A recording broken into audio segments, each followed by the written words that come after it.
there. And Rosecrans has had his headquarters here since the 17th day of November, 17th day of September. And he'll move it on the 19th. He'll move his headquarters from Crawfish Springs up here to the Widow Glenn's house, which is to the north of us, about a mile and a half. So on the 17th,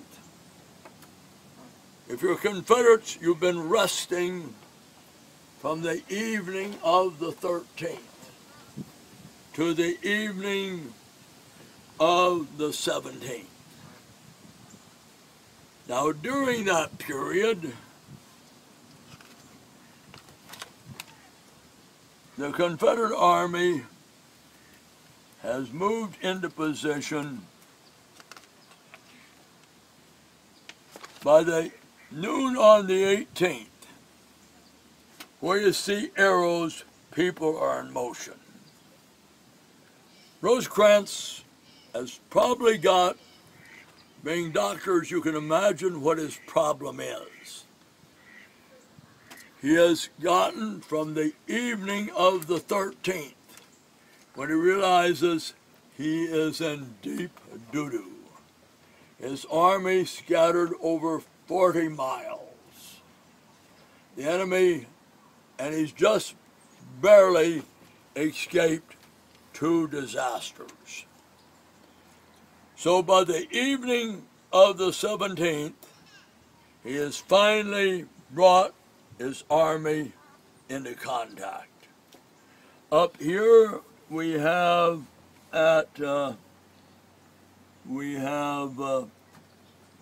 Lee and Gordon's Mill.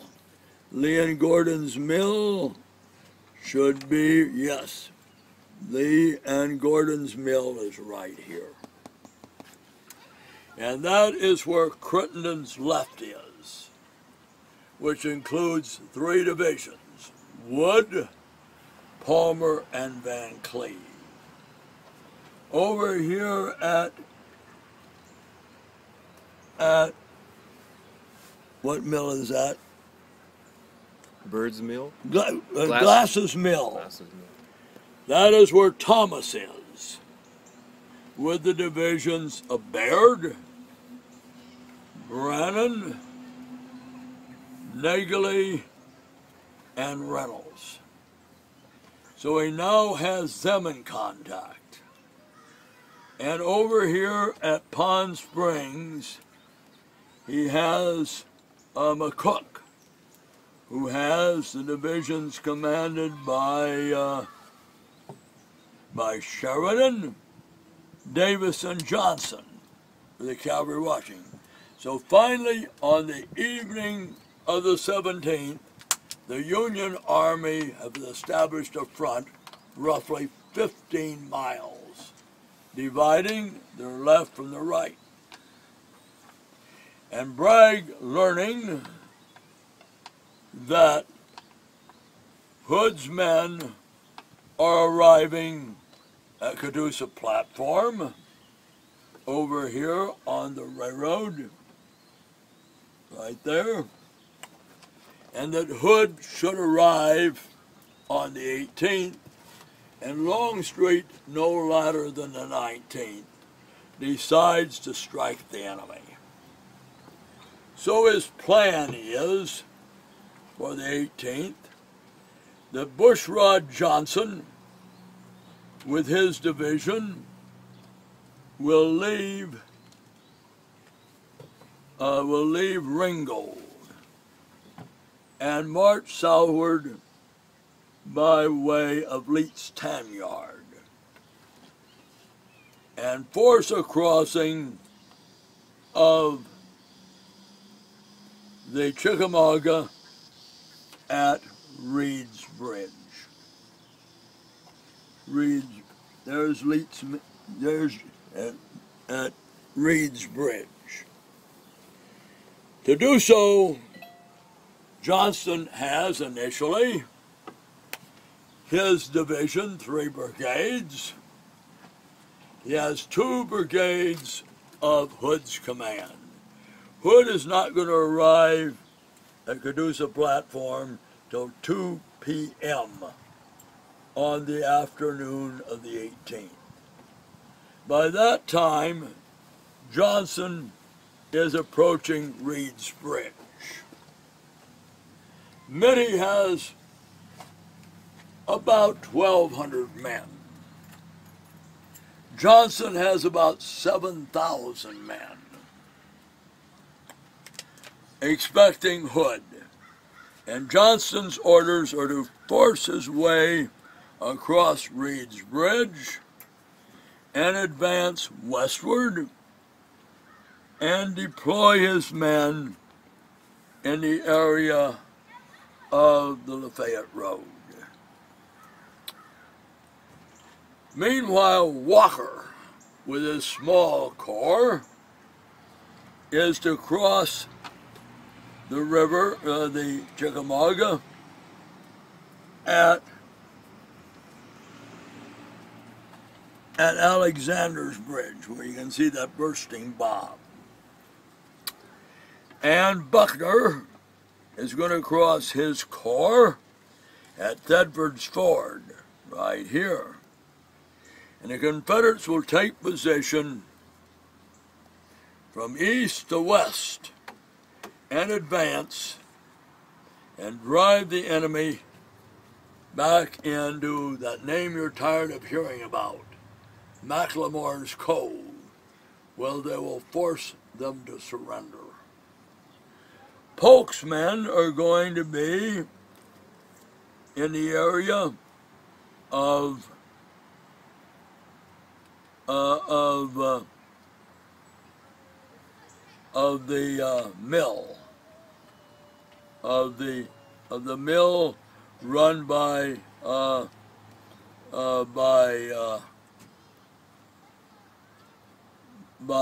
the people that own that big mansion over there, and advance southward. We will find out by mid-afternoon, Johnson is across at Reed's Bridge. By 5 o'clock, Walker has forced his way across Alexander's Bridge, but it's too late for Buckner to cross at Thetford's. So they're a little bit behind time. Meanwhile, from up here at Rossville, where we have Gordon Granger, Granger is going to send fighting Dan McCooks. You've got 14 McCooks, either cousins or brothers in the Union Army. Hence the fighting McCooks. Now Dan is in the Army and will get killed at 65 years old. His youngest son is already dead.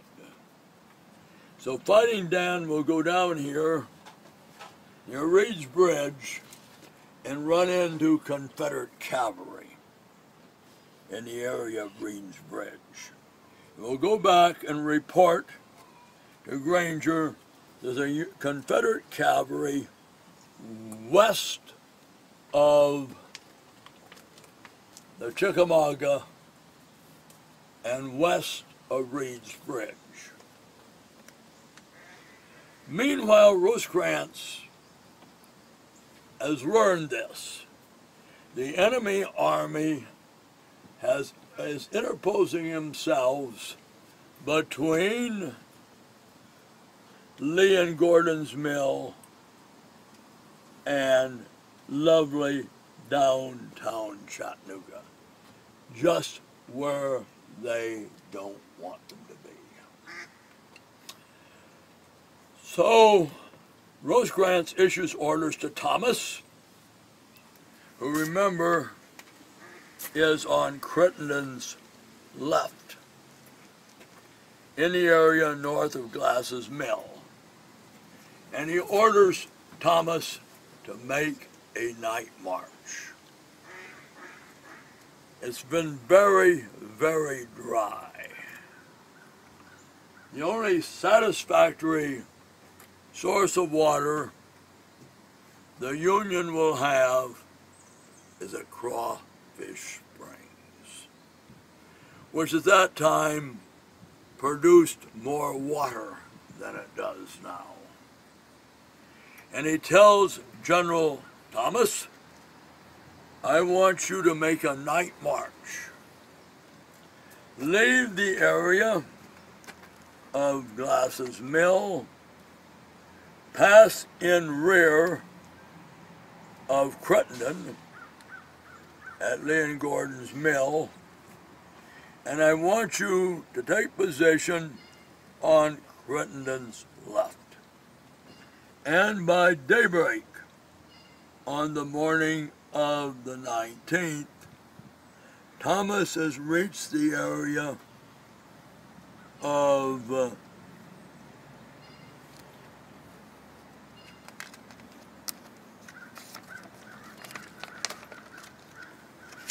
so Thomas is going to take his men and move up the Dry Valley Road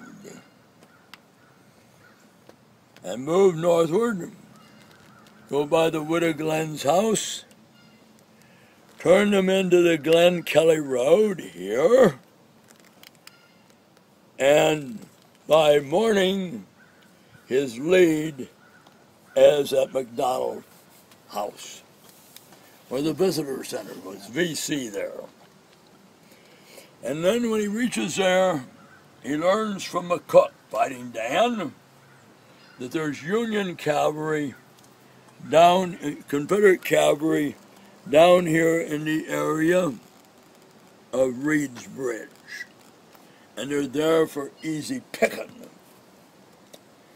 So Thomas will tell Brannan, I want you to take your division, consisting of 3 brigades, and you're going to move down the Reed's Bridge Road, right here from the Park Service headquarters, and you're going to be moving down there with your 3 brigades. And you're going to go after those Confederates there, which he has learned is a brigade, but actually there are much more.